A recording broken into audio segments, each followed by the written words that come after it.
कौन कौन से प्लेयर थे जो आपको लगता है कि फिक्सिंग में इन्वॉल्व थे? पकड़े जाते तो पूरी पाकिस्तान टीम की टीम बैन हो जाती। कोच और मैनेजर भी आपके ख्याल में इस सारे मामले में शामिल थे? हाँ जी, वकार यूनुस हो गया और ये सारे उस वक्त की जो गवर्नमेंट थी वो भी फिक्सिंग में इन्वॉल्व थी। ये रहमान मलिक हो गया, जरदारी हो गया, सैयद यूसुफ रजा गिलानी जो वजीर आजम थे इंडिया पाकिस्तान के मैच में जो किया यूसुफ रजा गिलानी, ये तो लोगों को बेवकूफ़ बना रहे सारे। कौन कौन से प्लेयर थे जो आपको लगता है कि फिक्सिंग में इन्वॉल्व थे? देखिए उस वक्त तो अब डाव नहीं भाषा करना चाहता है।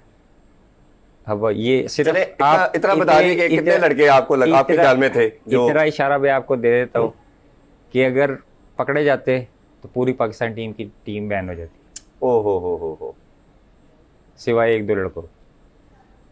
फिर तो मेरा ख्याल है पीछे रह ही कोई नहीं गया। एक तो आप थे या शायद आपके अलावा एक और। हाँ, एक दो और थे, उसके अलावा पूरी टीम ही बैन हो जाती। तो आपको लगता नहीं है कि इतनी क्रूशल टाइम के ऊपर, इतने सीरियस टाइम के ऊपर जब आप छोड़ के चले गए तो आपको बोर्ड को या मैनेजमेंट को ये सब कुछ बताना चाहिए था? नहीं, मैनेजमेंट खुद मिली हुई थी।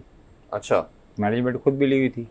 ये उमर अकबर साहब तीसरे वनडे में आए, मैच फंसा हुआ था अंदर, ये आप वीडियो रिलीज निकाल ले, तो ये आया मेरे पास तो मैच फंसा हुआ है, तो मुझे आके कहता है ओए रामला खेड़ा की कर रहे पानी पिलाने आया था कि बाहर था, इनको गुस्सा था कि ये हमें सब बाहर हो गए, ये खेल रहे हैं। तो रजाक मेरे सामने था, मैं कहा पानी पे आते निकल चल। अच्छा, इसी तरह ये हल्फन में कह रहा हूँ, मैं कहा पानी पे आते निकल। अब वो जब पानी पिलाया वो गुस्से में चला गया, जाके वकार यूनुस को इसने शिकायत लगा दी कोच को। अच्छा, इसने अपनी बात नहीं पहली बताई जो इसने मुझे कहा, जो मैंने उस टाइम का कोच और मैनेजर भी आपके ख्याल में इस सारे मामले में शामिल थे? हाँ जी, वकार यूनुस हो गया और ये सारे, यावर सईद भी थे, यावर सईद सब चेंज हो गए थे, चेंज हो गए थे। हाँ, तो ये वकार यूनुस, साकिब जावेद थे, ये सारे आपको उसके बाद सारा चीज़ें पता चली गई होंगी कि और वकार यूनुस की भी हिस्ट्री आपको पता है, वो सारे जितनी गैमलिंग होती रही है वो उसमें इन्वॉल्व रहे। तो इसीलिए मुझे किसी पर ट्रस्ट नहीं था कि मैं किसी को बता सकूं। उस वक्त की जो गवर्नमेंट थी वो भी फिक्सिंग में इन्वॉल्व थी। अच्छा, ये रहमान मलिक हो गया, जरदारी हो गया, सैयद यूसुफ रजा गिलानी जो वजीर आजम थे, जो वर्ल्ड कप में आगे 2011 का वर्ल्ड कप भी आगे था जब मेरा इशू बना, उसके बाद जो ये सारा इंसिडेंट इंडिया में जाके इन्होंने इंडिया पाकिस्तान के मैच में जो किया यूसुफ रजा गिलानी, आपके बकौल ये सब इन्वॉल्व थे।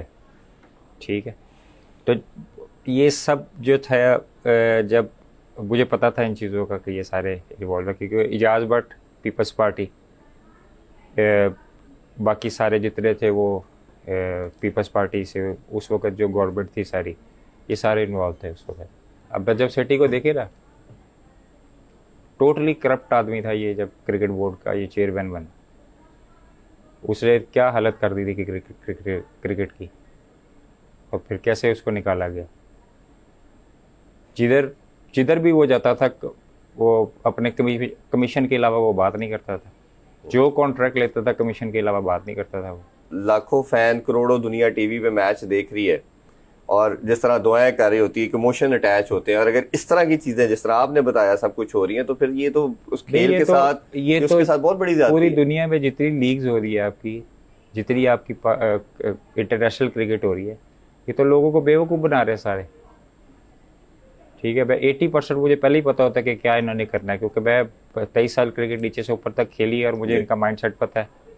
एक मैच ये जितवाएंगे श्रीलंका को, ठीक है, उसके बाद एकदम दूसरा मैच ऐसे हारेंगे जैसे जो है वो इनको खेला ही नहीं आता। तो दुनिया तो पागल ही है, जो मीडिया वाले भी पागल ही है कि वो देखते हैं कि भाई क्या हो रहा है ये जान के। और आपको लगता है जो अभी करंट क्रिकेट चल रही है उसमें भी कोई ऐसी चीजें चल रही हैं? सब कुछ होता है, अभी भी सब कुछ हो रहा है, और ना ये रुक सकता है। इसलिए नहीं रुक सकता क्योंकि जितने चलाने वाले लोग हैं, चाहे वो पाकिस्तान की क्रिकेट हो चाहे जो भी हो, तो सब माफिया के हाथ में है। पूरी दुनिया की क्रिकेट माफिया के हाथ में। आपके दुबई में जितने लोग बैठे हैं जो क्रिकेट दुबई में टूर्नामेंट्स कराते हैं, सबको मैं जानता हूँ पर्सनली। अच्छा जी, कहाँ से इंडिया से ब्लैक मनी आती है और वो जाके उधर टूर्नामेंट्स पे लगती है और वाइट होती है, सबको मैं जानता हूँ। जितने ये आपके T10 में जितने ऑनर्स हैं सबको मैं पर्सनली जानता हूँ। कि कहाँ से पैसा आता है, कहाँ से वाइट मनी इसको किया जाता है। आपको भी पता होगा, आप भी माशाल्लाह क्रिकेट को फॉलो ये तो करते हम हैं। तो बातों की हद तक समझते हैं, but you are in the cricket, तो आप जी, जिस तरह बता रहे हैं। मेरे तो सामने आ जाए, हम्म। मैं तो खुला चैलेंज करता हूँ। मैं फिर तो उसमें क्वेश्चन ये राइज होता है कि फिर उस गेम को खेलने का या देखने का क्या फायदा, अगर अगर आपकी सारी बातों को हम माने। देखे पहले होता था कि लोग बड़ी डिटर्मिनेशन से क्रिकेट को देखा करते थे। अब 50% कम हो गया। जी। इसलिए कम हो गया कि लोगों को पता कि भाई टाइम वेस्ट करने का फायदा नहीं है, कोई अच्छा मैच हो वो तो देख लेते हैं। अब टेस्ट सीरीज हो रही है श्रीलंका की, मैं गारंटी से कहता हूँ 50% जो फॉलोअर्स थे वो नहीं सही देखे। कह रहे हो। जो खेलने वाले हैं, जुआ खेलने वाले हैं या दूसरी चीज़ें करने वाले हैं, गलत एक्टिविटी, वो बस बैठ के देखते होंगे। बाकी तो मेरे जैसा बंदा, मैं क्रिकेट खेलता हूँ, मैं भी टाइम वेस्ट ही करता कि भाई मैं इससे अच्छा दूसरा कोई काम कर लूँ अपना, तो ये इनको देखने का क्या फ़ायदा। जी तो नाज़रीन, जैसा कि आपने जुल्करनैन हैदर की बातें सुनी, उनका एक इंटरव्यू सुना पब्लिक न्यूज़ पे बैठ के, उन्होंने काफ़ी कुछ कहा आसिफ अली जरदारी के बारे में, वकार यूनुस के बारे में, और काफ़ी खिलाड़ियों के बारे में उसने काफ़ी कुछ बोला है कि उस वक्त की जो टीम थी वो सारी ही फिक्सिंग इन द मुलव्विस थी। काफ़ी कुछ जैसा कि आपने सुना है, लेकिन देखा जाए तो इनका ख़ुद का कैरियर भी कुछ ख़ास नहीं रहा। जैसा कि हमने सुना था ये टूर्नामेंट के दरमियान से भाग गए थे। ये अल्लाह बेहतर जानता है ये क्या बातें अब कर रहे हैं, ऐसा क्यों कर रहे हैं, किस वजह से कर रहे हैं कि क्रिकेट, हमारी क्रिकेट टीम को या हमारे उसको एक इदारे को बदनाम कर रहे हैं, जो इतने मीडिया पे बैठ के इतना कुछ वो बोल रहे हैं। इससे भी इसके पीछे तो इनको बेहतर पता होगा क्या हो रहा है, लेकिन ये बातें अब करना ज़्यादा बेहतर है या उसी वक्त करते तो ज़्यादा बेहतर था। जैसा कि उनका कहना ये भी कहना था कि मुझे उस वक्त की जो हुकूमत थी वो पूरी फिक्सिंग के अंदर मुलव्विस थी, तो मुझे डर था कि मुझे कुछ करना दें, इस वजह से मैंने उस वक्त ये बातें नहीं की। शायद बेहतर ये होता कि ये उस वक्त ही ये सारी बातें करते, मीडिया पे लेके आते, सब कुछ बताते, तो बेहतर यही था। आज ये बैठ के मीडिया पे बैठ के ऐसी बातें कर रहे हैं, मुझे ज़ाती तौर पे अच्छा नहीं लगा। अगर आपको इनकी बातें अच्छी लगी हों या इनका कोई भी सवाल, इनका कोई जवाब अच्छा लगा हो, तो प्लीज़ कमेंट में अपनी राय ज़रूर दीजिएगा।